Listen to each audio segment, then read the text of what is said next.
And the President of the European Commission says the UK is on a clear direction of travel towards rejoining the EU, as she urged young people to reverse Britain's departure. Ursula von der Leyen said she'd told her children it was up to the next generation to, quote, fix what she called the mistake of Brexit. Hello there, you're live with BBC News. Let's turn our attention to the war in Ukraine now. And foreign ministers from NATO member countries have met for a second day in Brussels to discuss the war. The US Secretary of State Antony Blinken denied other NATO members were experiencing Ukraine fatigue following the continued stress on their economies and demands for more military spending, despite months of stalled progress on the battlefield. NATO's Secretary-General Jens Stoltenberg spoke to the BBC and said critics of Kiev's progress just had to look at how far its military had come since the start of the war. The front lines have not changed much over the last months, but we need to remember where we started. At the beginning of this war, the full-fledged invasion, most experts and also in NATO, we feared that Ukraine would collapse within weeks and that Russia would control Kiev within days. That did not happen. They were able to push them back in the north around Kiev, and then in the east around Kharkiv, and then in the south around Kherson. These are big victories. They have liberated 50% of the territory that Russia originally seized. So this is important, and this shows the bravery, the courage of the Ukrainian forces, combined with the support from NATO allies. The United Kingdom delivers cruise missiles, Storm Shadows. European allies that deliver modern battle tanks, and of course the US is a key in delivering a lot of modern weapons to Ukraine, and this is making a difference on the battlefield every day. Well, meanwhile, Sweden says it's been assured its application to join NATO will finally be ratified by Turkey, more than a year since it applied to join the alliance. Sweden's Foreign Minister Tobias Billström says he met his Turkish counterpart on Tuesday and was told the approval would come, quote, within weeks. Turkey has so far refused to ratify Sweden's application unless it takes tougher action against Kurdish separatists living in Sweden. Turkey considers them terrorists. Applications to join NATO have to be ratified by all current members. Well, let's go live now to Ian Lesser, Vice President of German Marshall Fund South, a think tank. He's joining me from their Brussels office. Mr. Lesser, thank you very much for being with us. Has Turkey capitulated here to allow Sweden in? Well, not yet. And in fact, it's difficult to confirm that the news of that the Swedish Foreign Minister apparently received is actually true. It may be. It is now sitting for approval with the Foreign Affairs Committee of the Turkish Parliament. It was sent there by President Erdogan.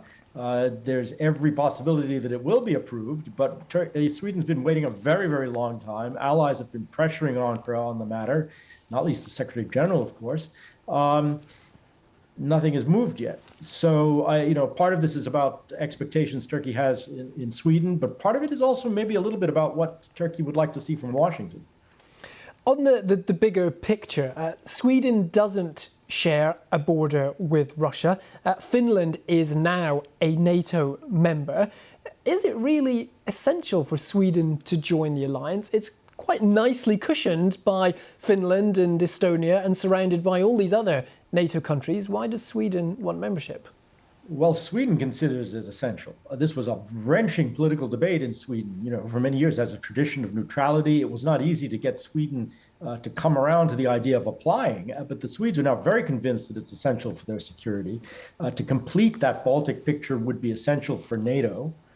It really would make a very, very big difference. And the Ukraine war demonstrates that it makes a very big difference whether you're actually in the alliance or you're out. To have those ironclad security guarantees really matters in the kind of environment we have at the moment.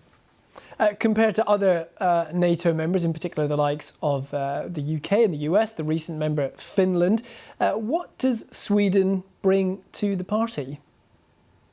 Well, it brings some very important geography, for one thing, but it goes beyond that. Sweden, despite its neutrality, actually has a very highly developed military, has some very specialized capabilities that relate to Baltic security. It brings a great deal, in fact, with a lot of credibility and a lot of political skill. It would make a huge contribution for the alliance, and everyone's simply waiting to see whether the Turks will approve it. On the other side of this, of course, is Russia, which has long been opposed to Finnish and Swedish membership of NATO. It will not be happy at this latest twist in the tail, will it?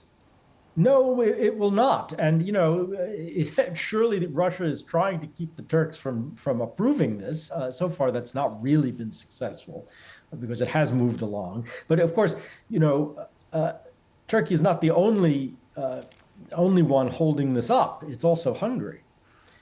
And one presumes the two would go together, but there's some convincing to be done in both capitals. And of course, NATO allies are doing their best to do it, not least this week with this foreign ministers meeting at NATO. And finally, what's the process here? What's the next step? Well, the next step is it's sitting in the Turkish parliament. The next step is for the Turkish parliament to ratify it. If they do, then I think Sweden is pretty much set. There is the Hungarian issue, but I think that's a lot easier to deal with, actually, at the end of the day. OK, Ian Lesser, Vice President of German Marshall Fund South. Mr. Lesser, thank you very much for being with us. Appreciate it.